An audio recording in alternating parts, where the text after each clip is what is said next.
What is happening, everybody, and welcome back to another episode of Slightly Biased Sports Talks. As always, Milan alongside Bowen here, and we're going to be talking a little bit about what's happening over on in the NBA Finals. We're going to talk a little bit about what's happening in the footballing side of the world. We got two finals coming up this weekend. Um, Honestly, I'm just excited to see what's going to happen this weekend, Bowen. I don't know. What about you? Yeah, Milan, as we always talk about coming into these shows at the top, so much going on in the sports world. Last night, game two of the finals. Should we start with basketball? Yeah, let's do it. All right. So game two of the NBA finals, Milan, the Milwaukee Bucks and the Phoenix Suns. Milwaukee looking for a response last night, and they couldn't find it. Phoenix taking game two, 118-108. The biggest performance and the best player on the floor was Giannis Antetokounmpo, putting up 42 points in that one, but it just was not enough. Phoenix, they were really resilient in, I would say, just how they weathered that storm that Giannis put on them in the third quarter. And really, the points were shared across the board. What do you make of last night's game two? If what we're seeing from Giannis Antetokounmpo is only about 50 to 60%, Mhm. I mean, honestly, like, how much more can this guy do for his team not to show up on it? This is eerily reminding me of a certain small forward that used to play in the city of Cleveland back in the days, where he would get to the finals and his team wouldn't show up, and he'd just be there, you know, and having to question his legacy because no one else on his team wants to play the game of basketball. You know what I mean? Yep. We know Drew Holiday and we know Chris Middleton are great basketball players. Arguably, many people have said that in terms of pure basketball ability, they probably have an edge over Giannis in that sense, right? But he's bigger, he's faster, he's stronger, and he's the leader of that team.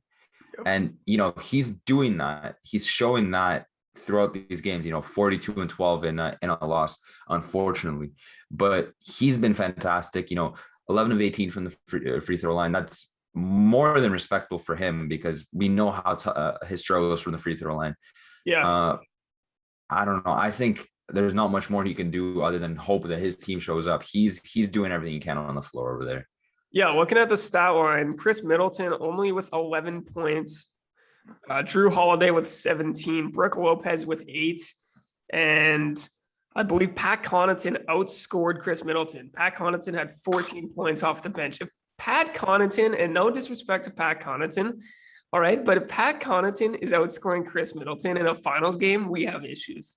We have serious issues. Chris Middleton, the thing with him is, I think last year was he the 50-40-90 club, or he was something along those lines? At least right around it, yeah. He was right around it.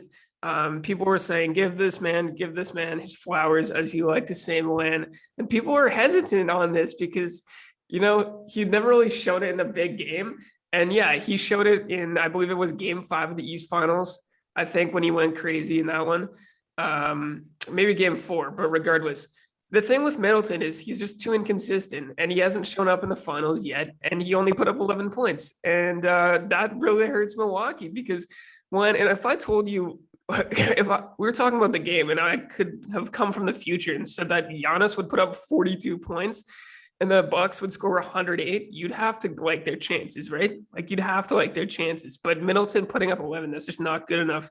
Where do you see them going from here? Because I think they made some good adjustments. Lopez wasn't getting exposed on defense as much. He played much better. I think really all things aside from Middleton's performance, they played, not as good of a game as they could have, but they played pretty well. All things aside from Middleton. Where do you see Milwaukee kind of adjusting in game 3? It's tough. I mean, the series does go back to Milwaukee now, right? So, as we know, in prior, games throughout the season, we didn't really see home court being that much of a thing. Not really that many fans, but as of now, it just seems that America decided that COVID doesn't really exist anymore, and you got to live life to the fullest. And more power to you. So I'm sure there are going to be a lot of Milwaukee fans in the arena. Outside the arena, they're little Jurassic Park look-alike. It's called Deer Landing or something like that. Whatever the Deer Zone, whatever it is, it's just a wannabe Jurassic Park, but it's all good. But in any case, I think, Coming into the series, I said if Giannis is healthy, I'm taking Bucks in 7, just because I know the Suns are a fantastic Wow. team, and I know Giannis is a great player, right? I know Mm, for me, Giannis, in terms of at his stage in this career, at the stage in his, oh my goodness, I'm blanking. At this stage in his career, jeez, mm, holy. Um, I think he's the better player of both teams on the floor. You know, I 100%. think CP3 is not at the peak of his powers anymore. I think uh, Devin Booker is just before that. I'd say he's just about to catapult to that prime of his career. DeAndre Ayton also still a very, very young player, but has been fantastic for me, in my opinion, this year. Um, but yeah, I can't say Giannis hasn't shown up, because he has. I Yeah. want to see the Bucks show up, right? Um, Also, Budenholzer, I've never been a fan of him. I always think he's kind of lost. He doesn't really know what he's doing there as a coach. Just always has his mouth open, just staring. His 40 Just does yard not gaze into the camera on the sidelines just always does gets me. not look like he belongs on the sideline of an NBA team. But you know, as you said, they did make some necessary adjustments there for Brook Lopez and company. So I mean, we'll see what happens.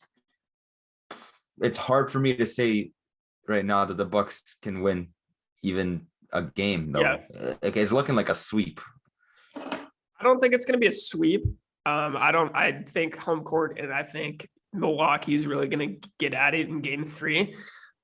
In terms of adjustments they could make, I mean, I don't really know what you could do at this point. If Phoenix is shooting the ball that well, if Phoenix, we'll get to Phoenix in a minute. If Phoenix is shooting 20 of 40 from 3, that's 50% clip. That's 23s. Like, that's pretty much unstoppable. You're not going to lose a basketball game if you shoot that well. So yeah, I genuinely think that pretty much just Middleton needs to get better. Coming out of game 1, we said Holiday needs to get better. He wasn't exceptional, but he was better. He impacted the game more.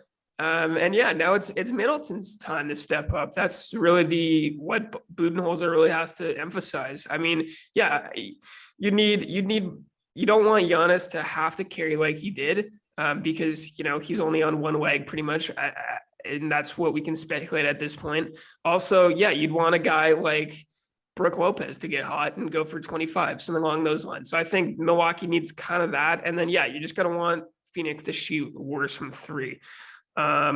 As for Phoenix, what stood out to you from their performance? Because for me, it was just the way that the points were distributed. You know, Mikal Bridges, 27 points, Devin Booker, I believe he went for 30. And then DeAndre Ayton had 10. I think Chris Paul had 23. Like, just the distribution of points is what stood out to me from Phoenix. Well, it's what we've seen throughout these playoffs from them, right? We saw Cam Payne. He was balling against the Lakers. That guy was putting Yeah. up like what, 20 points a game, easy, right? Phoenix are a very well-oiled machine. I think Monty Williams knows what he's doing over there. He's trying to get everyone involved. No egos. You know, they're 13 men deep. You know, everyone gets the ball, everyone gets the opportunity, and no one squanders it, right? I mean, when you've got Mikal Bridges dropping 27 points, like you mentioned, like Mikal Bridges in 2021, I'm sorry, I can't believe that, right? So Yeah. if you have all your players showing up, it's easy to distribute to everyone, right? And especially when you've got a point guard like CP3, he'll find you on the edge of the earth if he needs to with a pass. Like, just get open. He doesn't, yeah. And Paul didn't even need to really take over last night. You know what I mean? Because we've seen it in the playoffs. He took over in game 6. I think he really took over in game 1 when he had 16 points in the quarter. But he didn't even need to do that. You know, I think he had 6. I think Jeff Van Gundy on the broadcast was saying they had 6 turnovers, which is very uncharacteristic of a Chris Paul For performance. him. But still, Yeah. it doesn't even matter at the end of the day. Obviously, when you shoot 20 of 40, yeah, and what stood out to me though was how Phoenix wasn't able to get to the line that well at all. They only shot 14 free throw attempts, compared to in game 1 when they were 25 of 26, and that's what really took that game 1 away. So I think Milwaukee did a good job at preventing Phoenix from getting to the line as well as they did in game 1. They're really going to want to keep that going forward if they have a chance in this series. But yeah, Milan, you said you were talking about potential of a sweep in the future of this series. I guess I just went over this, but if you had to pick it right now, would you say a sweep is more likely, or do you see it coming back square to coming back tied to game 5. In terms of what I've seen from these last 2 basketball games, Yeah. I would not be shocked if it's a sweep. But I'm gonna go with Suns in 5 based on what I've seen. Wow. That is Suns in 5. That would cap off if Suns in 5 happen, like where would this team, and obviously this is prisoner of the moment because this series isn't even over yet, but if that happened, where would you kind of rank them in terms of the last, decade of champions? This has to be one of the most impressive. Playoff. Yeah, this has to be one of the most impressive teams. Injuries or not, I don't care. You guys are playing LeBron James in the first round, and then you're playing like a 2-time back-to-back MVP in the finals after playing, the LA Clippers, obviously without Kawhi Leonard, but Paul George was snapping throughout that series. I can't the Denver sweep. They swept the reigning MVP. Oh, they swept the reigning MVP. Yeah, like I don't know. I think they've got to get a little bit more respect on their name for this personally, because everyone's using the whole COVID card, asterisk. Yeah. How do you do that? Like everyone's playing through injuries. It's not like Phoenix didn't have injuries. Chris Paul was was contracted with COVID for game 1, game 2, and I'm not sure if it was game 3 as well of the conference finals against the toughest opposition they could have came up against in the conference finals. I don't know. People, in my opinion, people got to put a little bit more respect on their name. It seems, as you're talking about injuries and the COVID card, it seems as if people kind of want it's just way too much discrediting from teams that win in the playoffs. It's like, what else can you expect, man? Play the teams in front of you, win. I'll give you your respect. In 2015, the Warriors, they got all types of disrespect because they played a Grizzlies team that was injured. They played a Cavs team that was very injured in the finals. But at the end of the day, it's like, would you rather these teams lose to these injured teams? You know what I mean? I think we kind of saw the same thing with the Nets against the Bucks. It's like people were slandering the Bucks like crazy, even though they beat Brooklyn. It's like, would you prefer Brooklyn or prefer Milwaukee to lose to this team? Because it's just weird to me. They're not gonna bend over and fold because of the narrative that's built because of injuries. I'm sorry, I hate injuries just as much as you do, trust me. Yeah, some of my favorite athletes in all sports, their careers get ruined by injuries, but I'm not gonna sit here and whine that if he wasn't injured this would be a different story. I don't care, bro. That's the sport. That's how it works. Part of sports. Exactly, that's how it happens. The best teams and the best players know how to stay healthy. We see it with all-time greats in football. We see Ronaldo and Messi. We barely see those guys injured, right? When it comes to basketball, LeBron barely injured. He had a rough year this year. I believe a torn groin or whatever it was. But these athletes, when you're great like that, you do whatever it takes. And on the topic of this, which is something I just quickly want to ask you about Giannis, about the injury. Yeah. How serious do you think that injury is? Do you think he's in extreme pain playing through this right now? Do you think it's going to hinder him next season? Or what do you think of the situation? I think it's serious because, last night he'd go down. Not every time he went down, but he was very aware of the knee, right? Like you'd always see him kind of going to the knee, checking on it. He still played extreme minutes and had a wonderful performance. I think it's definitely it weighs into everything he does on the court. Hyperextension in the knee. I'm not a doctor, obviously, but you should not be playing an NBA Finals game just merely a week after the injury. So I think it definitely plays into everything he does out there. As for next season, I think he'd be good to go by the start of next season because that's what was kind of talked about, right? People were saying, well, if he misses the finals, he'll be good to go for next season. So yeah, just my biggest hope is he doesn't re-aggravate it or something along those lines. Because last night he had a wonderful performance, and you'd hate to lose that. 100%. We know what Giannis brings to this game. He's a fantastic player, and I hope that he can make this a series. I hope it goes to 7 games. It's been a while since we've seen a final go to 7 games. I believe the last one was 2016. The infamous 3-1. But yeah, nevertheless, hope and all the best for the Bucks and for Giannis. that was my pick coming into the playoffs for the championship. So let's see what happens. Let's see what happens. All right. Time to talk about some football then. Should we get to Copa or the Euro first? What do you want to dive into? Let's start with the Euros. Okay. All right. So I'll just go in and introduce this one. So the semis happened, as you guys may know. Italy versus Spain was the first semifinal. Fantastic game of football. I'm not sure if Bowen caught that one. I did. Yeah, I did. So basically, not to get too into it, but I was, just locked myself away studying for a psychology exam. Couldn't watch any live sports really, but I caught it on PVR. And Milan, what a game that was! 1-1 going. I kind of stole your thunder there. My bad. 1-1. Not at all. After full time. Federico Chiesa opens the scoring for Italy with I keep saying one of the best goals of the tournament. Maybe in context that was just because of the gravity of that goal, scoring in a semifinal. It was a fantastic goal, though. It was a wonderful goal. And it was funny because on the broadcast, I think it was Martin Tower and Alan Smith, and they were talking about, Chiesa. He might have there was talk of him potentially getting subbed off early in that game around the 30th minute because they're cutting to Bernardeschi on the bench and him warming up. But then he goes down, Chiesa does, and scores that goal. And then, Alvaro Morata, he equalizes late on, and I believe it was the 82nd minute. I think it was with a wonderful bit of play from Spain. He opens up and scores. And it was just a fantastic game of football. Spain lose on penalties 4-2. But yeah, Milan, what are your big takeaways from this match going into the final? I mean, first and foremost on Chiesa's goal, like I just said, fantastic goal. Piss poor defending from the Spanish side. Piss poor, I'm going to be honest. Horrific defending, but fantastic positioning and just running to the ball from Chiesa, trying to finish off that goal, and fantastic finish right into the right side of the net. And Alvaro Morata, all the slander that he gets, he was the reason Spain was in this game, right?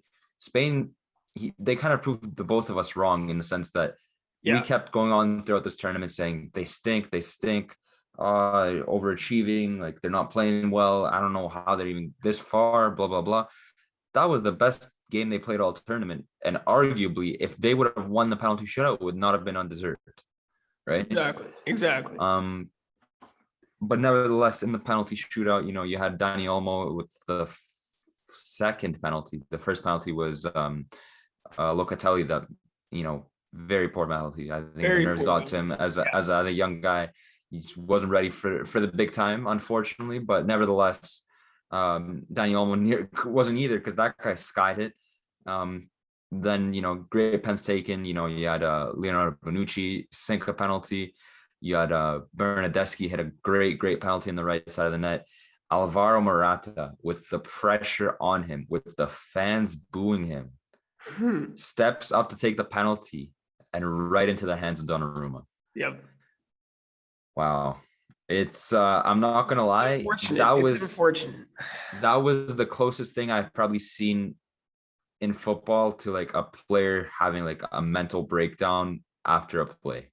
Like, I know he was quiet, but you could just see when you saw that look in his eyes that, the weight of this was the worst thing that could have ever happened to him.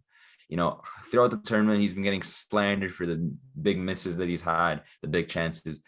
He finally was going to put it to bed. He had a great goal in regular time. He was finally going to, shut up the haters. And it was sad because, he's a Juve player, but I feel for him. Like, I feel horrible for the guy. Yeah, Morata, he came off the bench as well. He didn't start the match too, which I thought was kind of odd. Enrique's selection there kind of perplexed me, but he came off the bench and he did what was asked of him. He scored and he put Spain into that spot. So I don't think, he's obviously caught a ton of slander already at this point. It's Friday, that match happened on Tuesday, but it's unfortunate that, football players catch as much hate and abuse as they do, because, anyone tweeting at him anyone giving him abuse, you go step up and take that penalty. I think it'd be a lot worse of a result than what Morata did. You know what I mean? Could you imagine like you're just taking a penalty and then you miss and you get death threats on Twitter?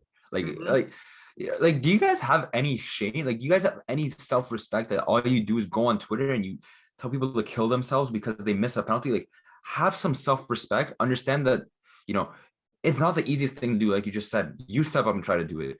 There's a reason that he's in the position that he's in. He may not deserve it necessarily right now based on his performance, but to diminish his ability as a person that deserves life, it's ridiculous to me, right? I don't understand what the thought process is when you give people death threats on social media based off, their performance on the field or the hardwood. Jesus, it's early, guys. It's even earlier for Bowen, but nevertheless. 7:29 out here, yeah. But yeah, I don't know what to say about that. I hope this doesn't, eat him alive. I hope he takes a good long hard look at himself this summer. He kind of understands because he's been a good player throughout the Euros in terms of everything except for scoring. It's a lot like Timo Werner throughout the season, right? And in my opinion, I don't think Timo Werner let it eat him up because he kind of just stayed with his game. He said, I can't score, but I can sure as hell get about 3-4 chances a game for my team to score, right? Exactly. I'll make the runs. I'll make the passes. I'll run down the wing. My pace is hard to contain. And Morata has definitely had some sort of a tournament like that he's danger. He's put the goalkeepers in danger, but he hasn't had his finishing boots on. That's honestly what it was, right? Yeah. But someone that did have their finishing boots on was Jorginho with what a beautiful penalty. Really? To ice the game. No, go ahead. Explain your thought process. I mean, we've known Jorginho's penalty, strategy, the little hop step and then just placement, right? No power, just placement. And he sent Unai Simon going a complete other way. That guy was on his knees, and then the second he realized it was going the other way, he started clapping because he knew it was over.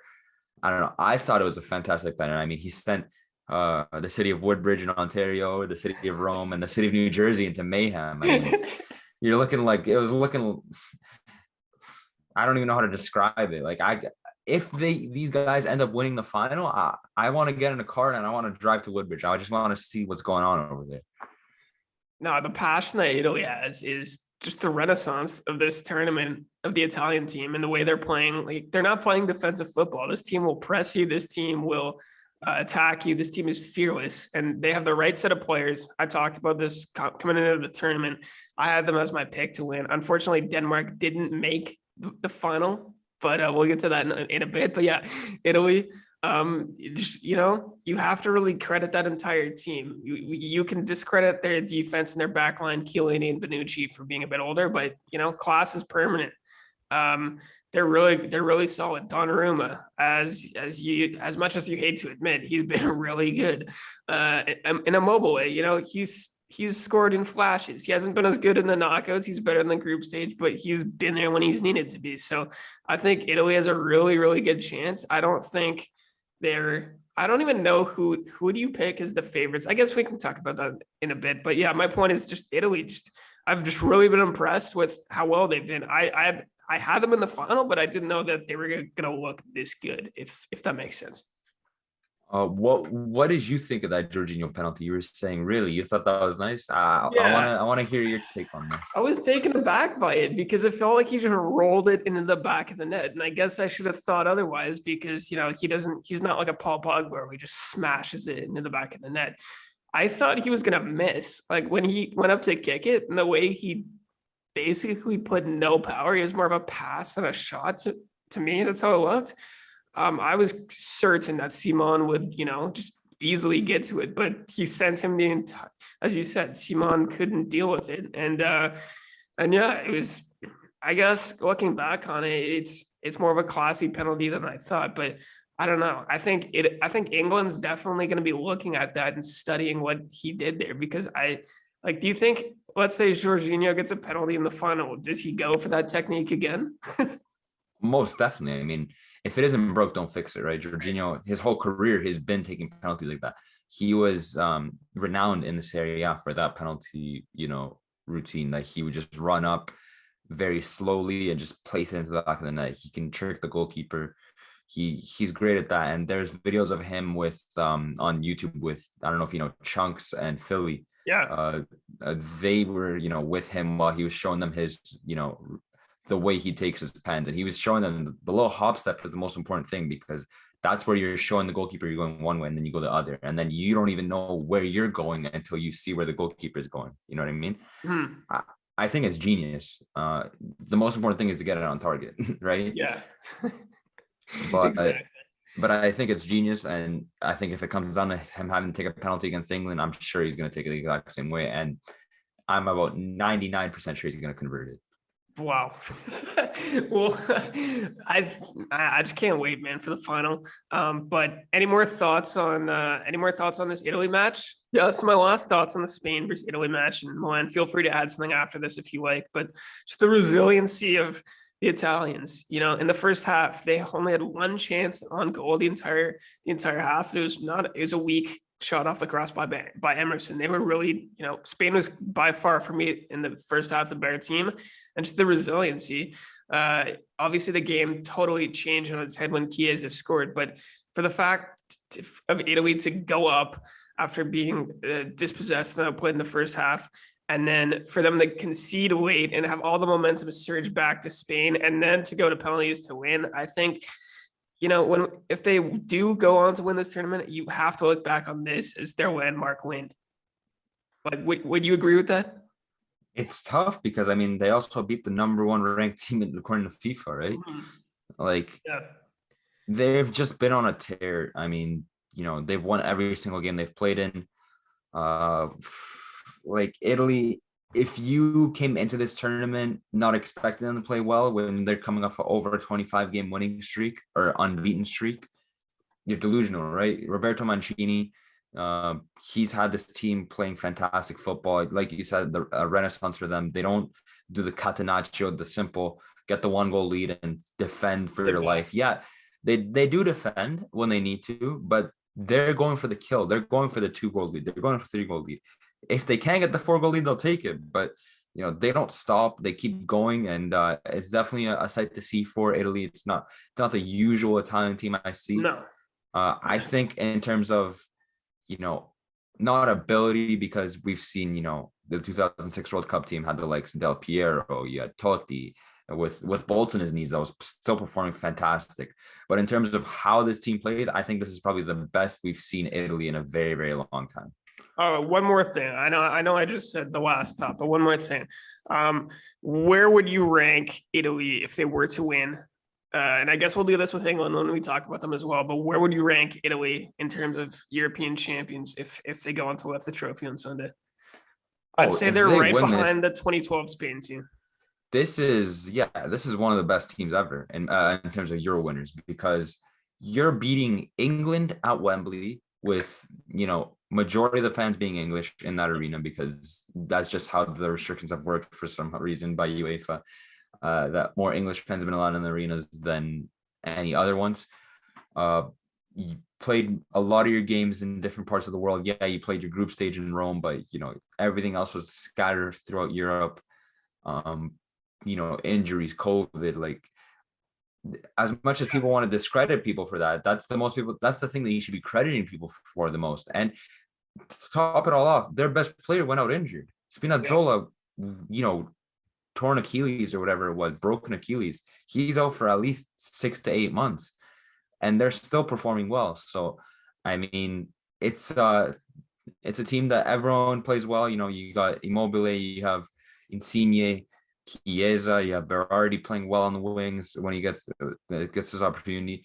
The back line's fantastic. The midfield, for me, it's there's been a lot of talk on Twitter by Talk Sport and all these kind of places about which midfield is better.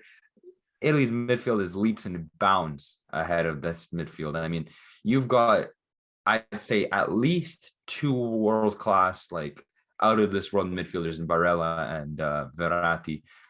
You can debate how you feel about Jorginho. I think he's all right. I don't think he's world class, but I think he's definitely fantastic, and he fits that Italian mold well.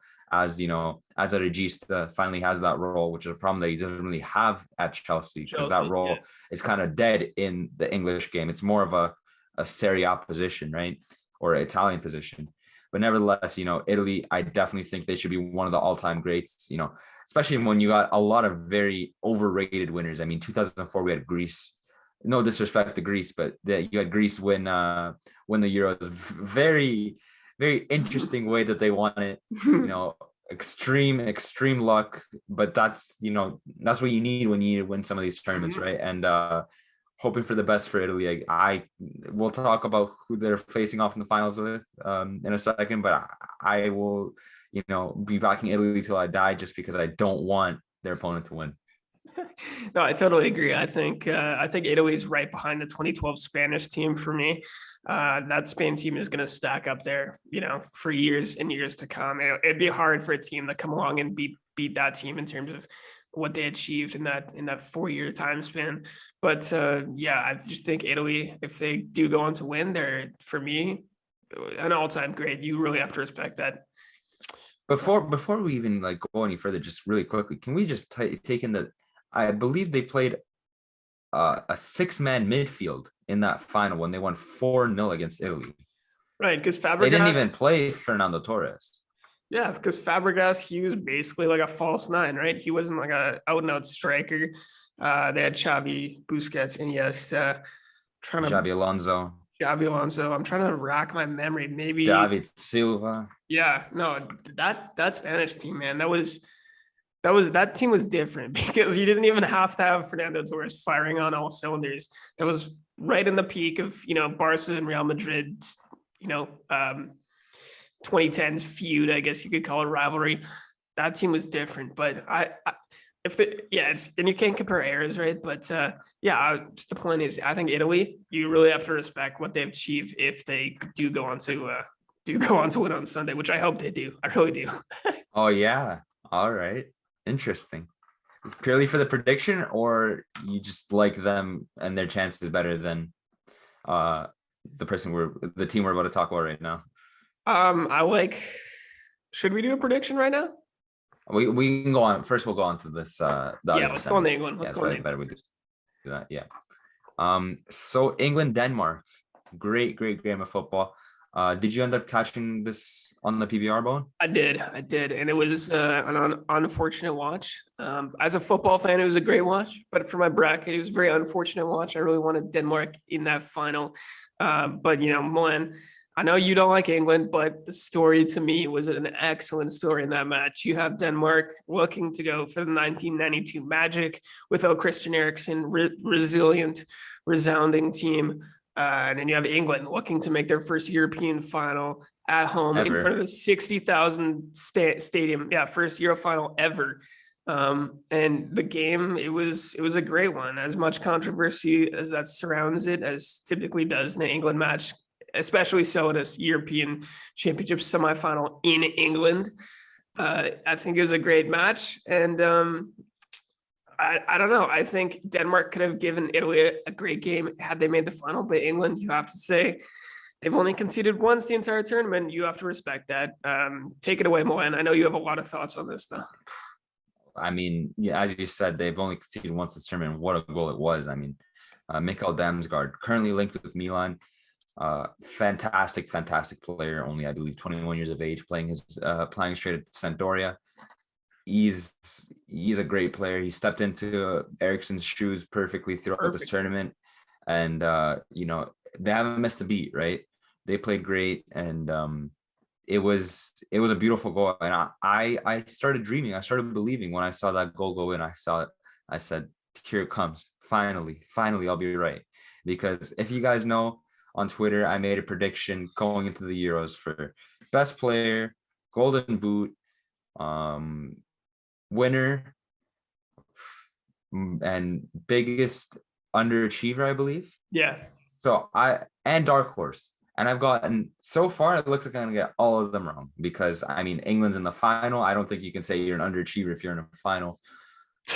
I picked Turkey. I picked France as the winner, and I picked Mm. Lukaku for both best player and golden boot, which obviously we know that's impossible now. Uh, but yeah, I mean, the own goal that Denmark scored, very, very unfortunate from Simon Kjær.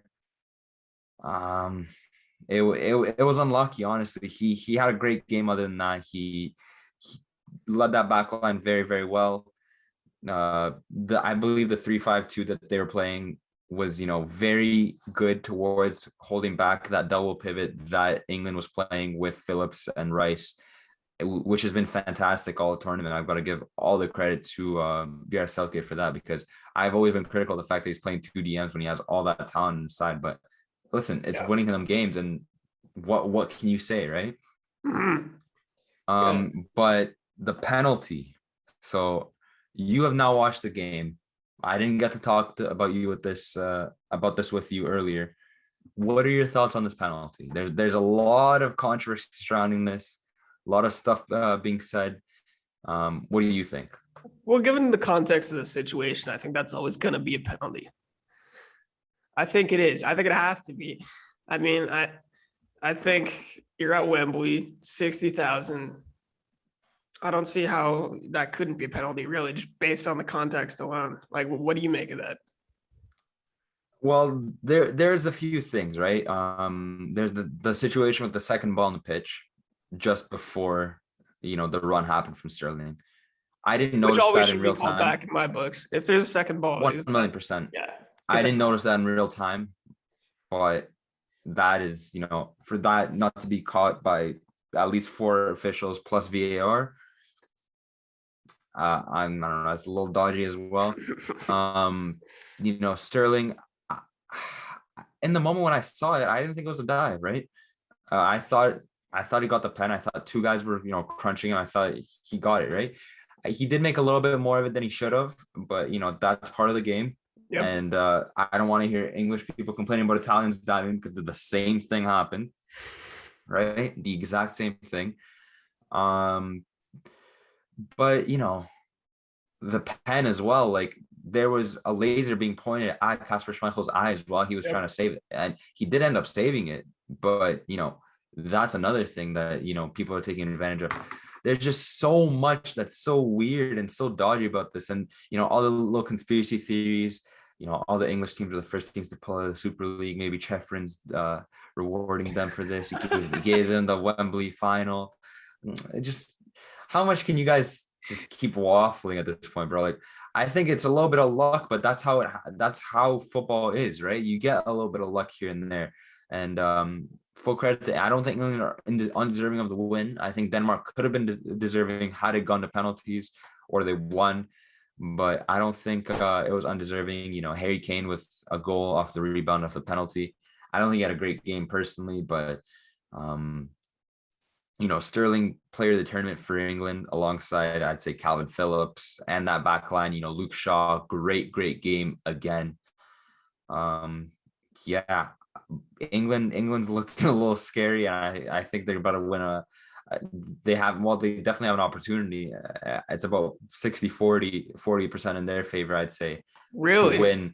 to win a major final in my lifetime.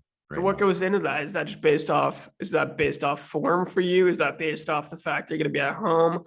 Yeah. What gives you them the edge over Italy in the final? Had they not been at home, I give them a 20% chance to beat Italy. Okay.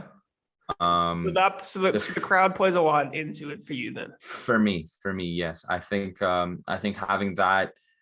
There's also Bjorn Coopers is the referee for the final. Mhm. I'm not sure if you recall when PSG, I Verratti, yep. believe, yeah, Verratti. It was shown that he literally cussed out Verratti. So Mhm. it's clear that there's going to be a little bit of animosity in that front towards the midfielder. And he's had a great tournament. And we know how Verratti plays. He'll secure at minimum 1 yellow card a game. And if there's a guy that literally tells you to buzz off, I'm sure a yellow card would be the least of the things that you can get from the ref. I'm sure if he would be to send him off, I wouldn't be shocked. But nevertheless, I don't want to be the guy that's making excuses for refereeing. Mhm. That's the last thing I want to do because, I do it enough in this area. I don't want to start doing it here as well. But I don't think it's going to be an easy game for Italy based off that and based off the pure talent England has, right? Yeah. The way I see it, England is one of those teams where they may not have the cohesiveness, but they have all the star power, right? You've got Harry Kane, Raheem Sterling. You've got Jadon Sancho coming off the bench. I think Bukayo Saka has come into his own throughout this tournament.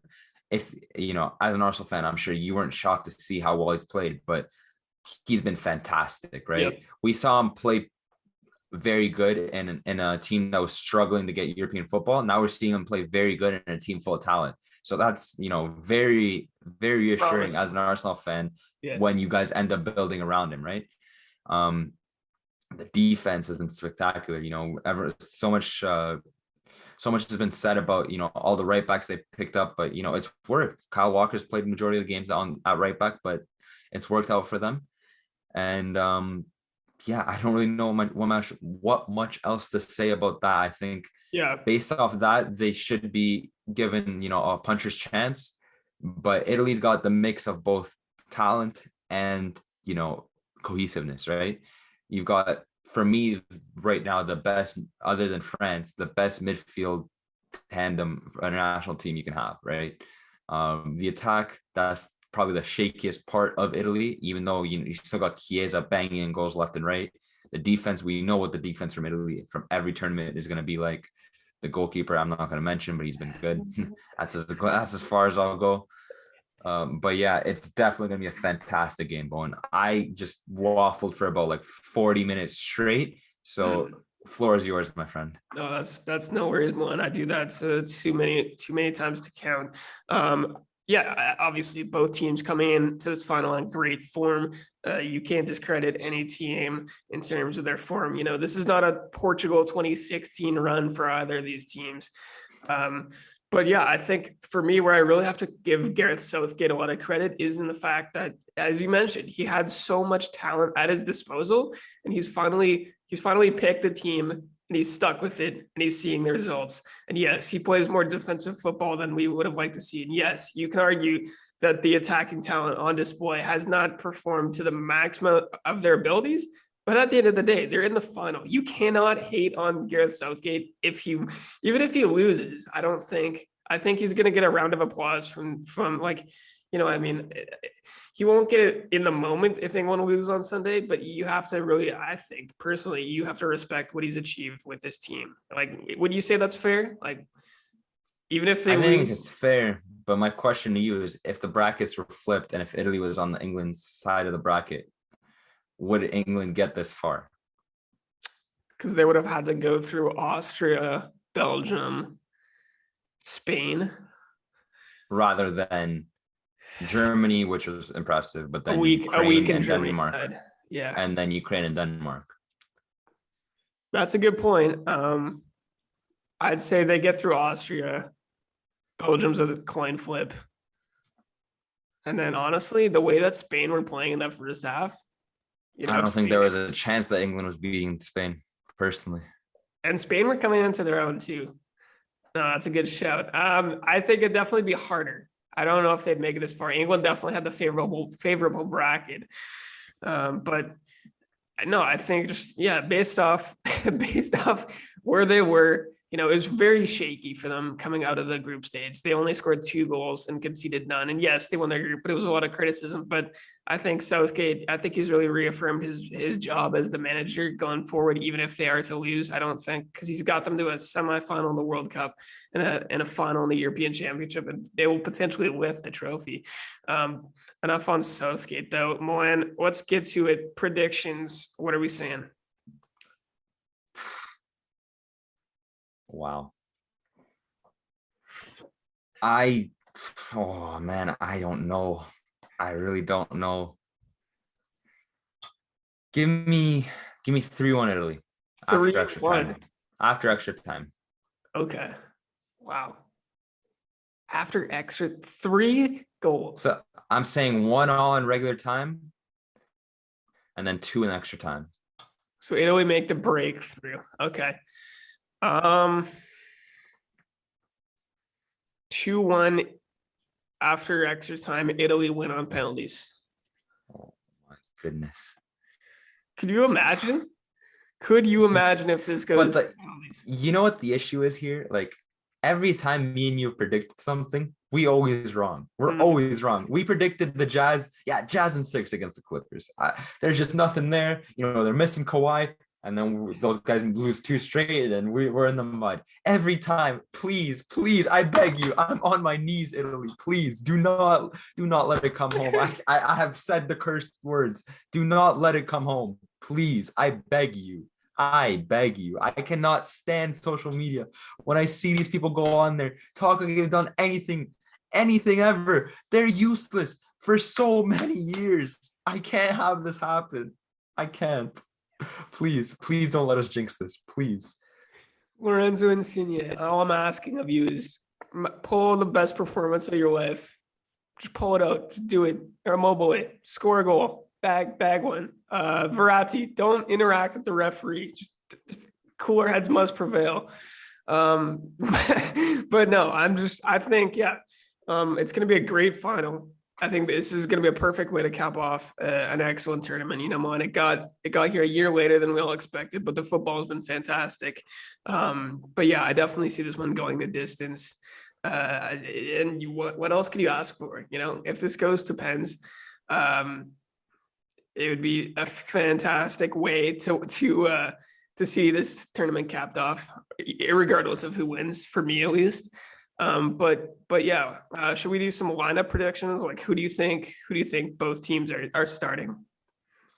I mean, I wouldn't see either of them really changing up much. Yeah, maybe the only suggestion, I guess, for Italy would be to perhaps play Bastoni at left back over Emerson.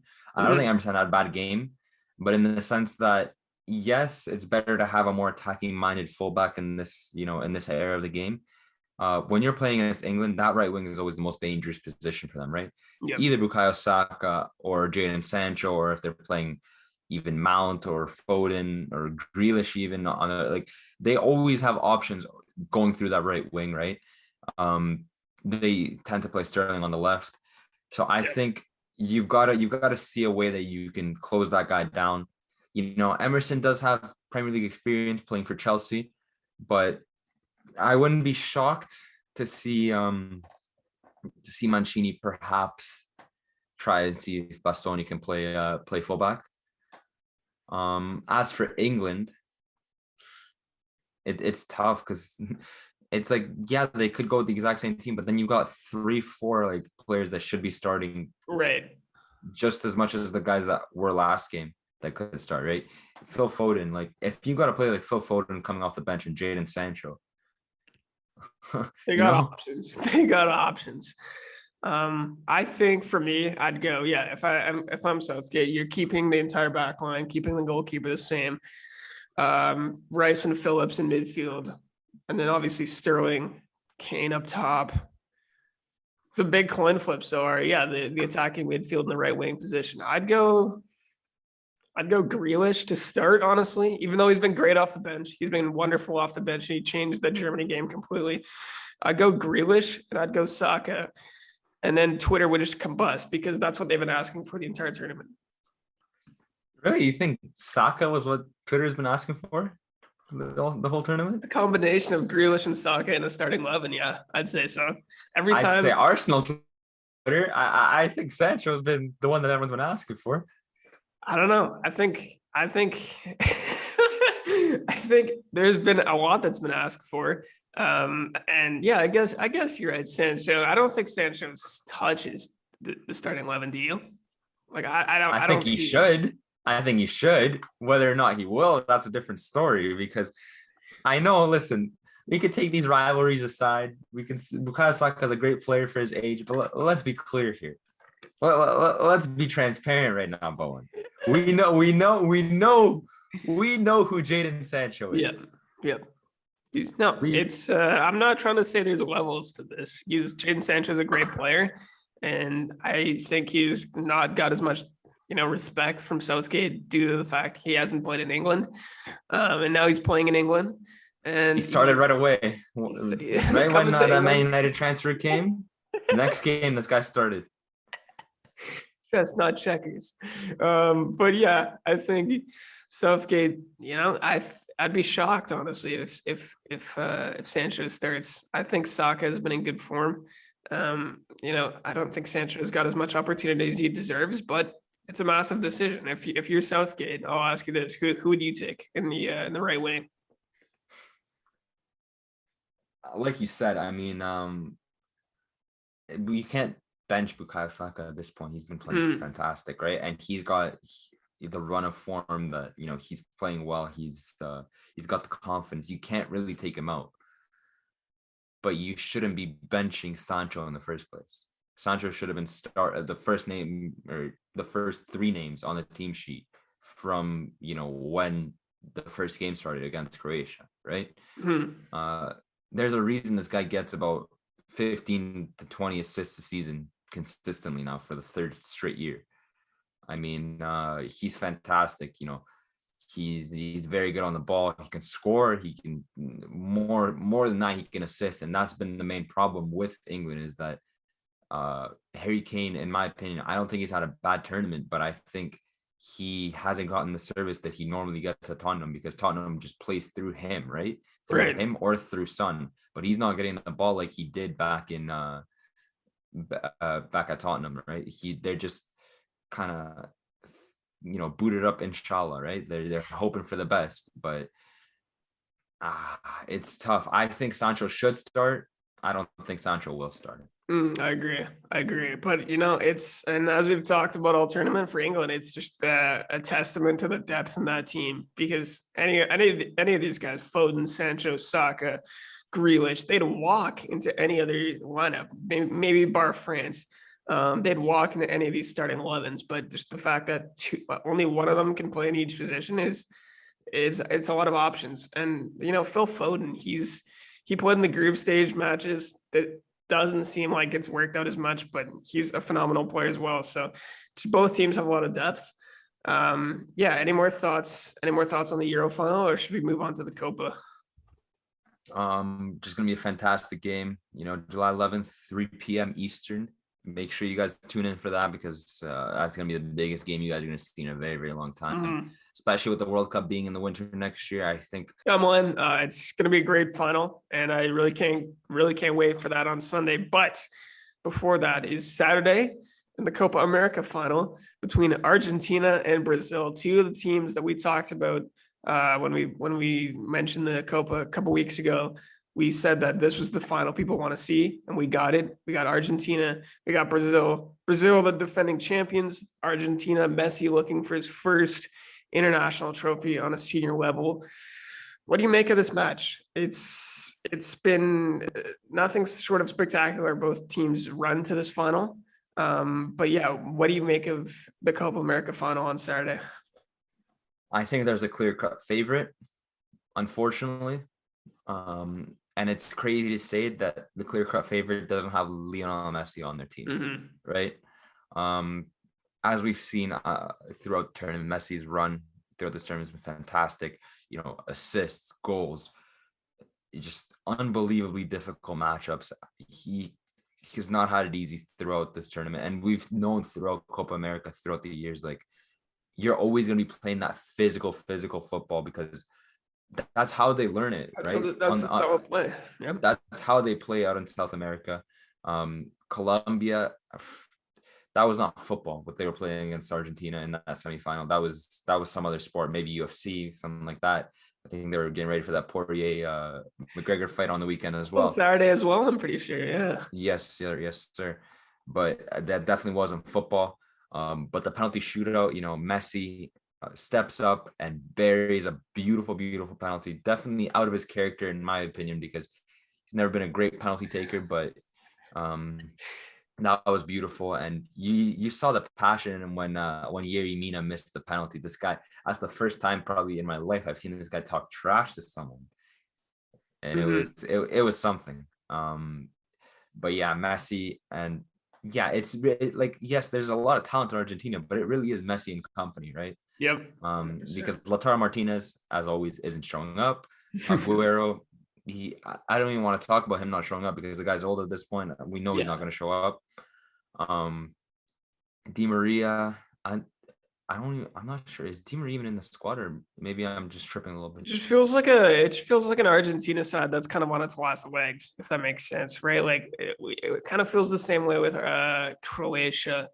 It kind of feels the same way with France in a way as they're getting older. But Argentina, like Messi's 34. All these players you mentioned, Di Maria, Aguero, Lautaro Martinez is going to be there for a while. But all these core pieces of the Argentina side have been there for years and years. You know, they're up there in age. The same thing was with was it Colombia, I believe, or Uruguay. But yeah, just a very, very advanced age in the team. So I think, you know, Messi, it's probably his last big chance at an international trophy. Would you agree? I think he'll win the World Cup, but he's in the final. Like, I don't know if he's going to get to a final again in his career, just based off how old he Yeah, is. yeah, no, this is his chance. And what a chance it'll be, right? Like, coming up against the favorites, the hosts. The I think defending this is champions. perfect. The defending champions. Pardon me, I completely forgot about that. And we'll go on to Brazil in just a second, but I think this is Messi's best chance. And, you know, I think there's no excuse for Messi. Like, yes, I mean, in terms of the team, yeah, but in terms of him showing up, there's no excuse. Out of, I believe, 34 games this football season, he had 20 man of the matches. And I expect nothing less from the best player in history. So I expect him to show up. This is the final that we've been waiting for. You know, he had a great game in 2014, but it wasn't enough because he just didn't have anything to work with. He was playing in a more advanced role than he was before because Di Maria was out injured. I still, to this day, stand with the fact that if Di Maria was healthy, Messi would currently be a World Cup champion. Probably. But nevertheless, I'm hoping to God that Messi wins this trophy. This is all I could ask for in terms of football. I want to see Messi with a big international trophy. Yeah, I think it's going to be a cracking fixture. As for Brazil, the defending champions, you know, Neymar has been having a great tournament. Luke Paqueta, he's been having a great tournament as well, carrying the Brazilian side. And I'm sure you have some thoughts on that. I mean, listen, Paqueta, as a Milan fan, I'm not shocked seeing this. I'm a little bit more disappointed, but I kind of knew it was coming. You know what I mean? Yeah. When we did sell him to Lyon earlier this season, I was the first to hop on Twitter. I said Paqueta is gonna ball, and that's neither on him or us that he's gonna be better than he was here, right? He's There's a lot of problems, a lot of different, you know, moving factors as to why he didn't work out at Milan. But he's playing well, and he definitely saw his downsides in his game. But in terms of playing for this Brazil side, I mean, the game against Peru, Yeah. I'm not sure if you watched that one, but they were basically, him and Neymar were playing patty cake at the middle of the field. Like, they were having fun out there, right? I think this is probably the favorite teammate that Neymar has out there, other than maybe Richarlison making those runs for Neymar on the run on the goal scoring opportunities. And, you know, Brazil just overall, you know, two great goalkeepers to choose from. You got a fantastic defense. Eder Militao, after a pretty good season with Real Madrid, he's coming into his own for Brazil. Renan Lodi's had a good tournament.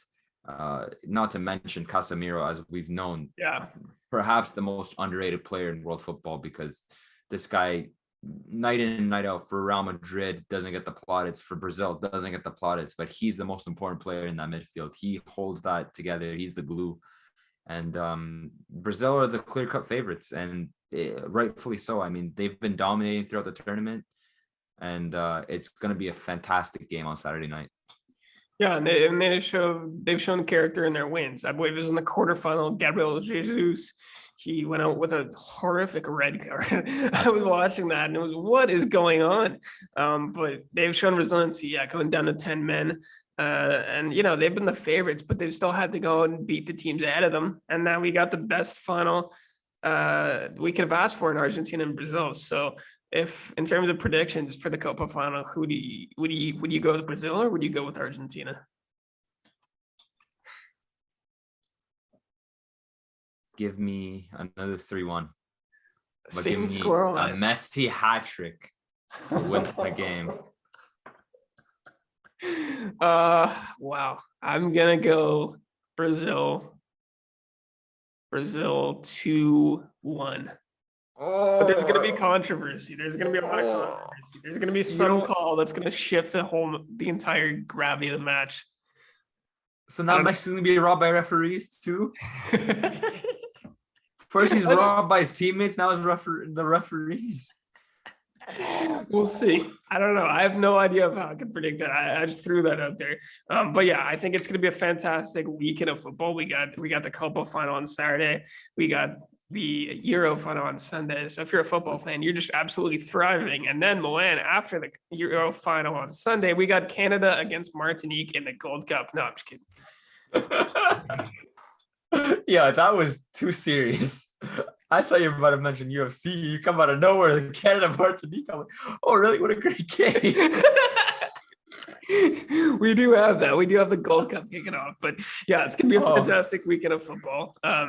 Yeah. Any more thoughts? Anything else you'd like to say on football? We're spoiled this weekend. That's all. That's all I can really say. I mean, we got a third place match as well today for Copa America, Peru, Colombia. Colombia, they've got a lot of talent. I think Luis Diaz from Porto, he's been probably Colombia's best player throughout the tournament. He'll definitely put on a show tonight against Peru. Unfortunately, we don't have a third place game for the Euros, which is surprising because if there's one thing I know about UEFA, it's I know how they love to sell tickets. I guess it's considering the fact that they have to all play in Wembley, it's kind of hard to get the pitch ready for that short notice. They've been doing it throughout, and it's just too much hassle throughout COVID to do that on people. But yeah, it's going to be a great 3 days of football, and I'm hoping for the best. I'm hoping it doesn't come home, and I'm hoping Messi brings it home. So that'd be quite the weekend for you then, I assume, if Messi bags his first international trophy and if Italy bring home the Euro as well. But you have no idea. I will be ecstatic, and there's nothing I would want more. Nothing. Would we get an Instagram live beers celebration? The verdict's still out on that one. I'll keep you posted on that one. Fair enough. Okay. Let's get to Que Jugador then. Len, who's your Que Jugador for the week? My Que Jugador, I'd say it's someone who I think deserves Que Jugador, but it's arguable if, considering what happened in the end, if he's deserving of it. And I'm taking Kasper Schmeichel. He was given a very, very unimportant question in an interview coming up to the England game, saying the interviewer said something along the lines of, I'm not sure if you're aware of the phrase of "it's coming home," and how would you feel if you were the one to stop it from coming home? And he straight up said, "Has it ever been home?"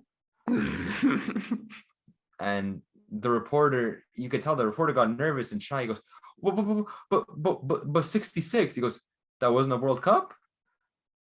He really shut this guy down, and I love it because we don't see it much from experienced players like Kasper Schmeichel, like the leaders of the side. We see it from players such as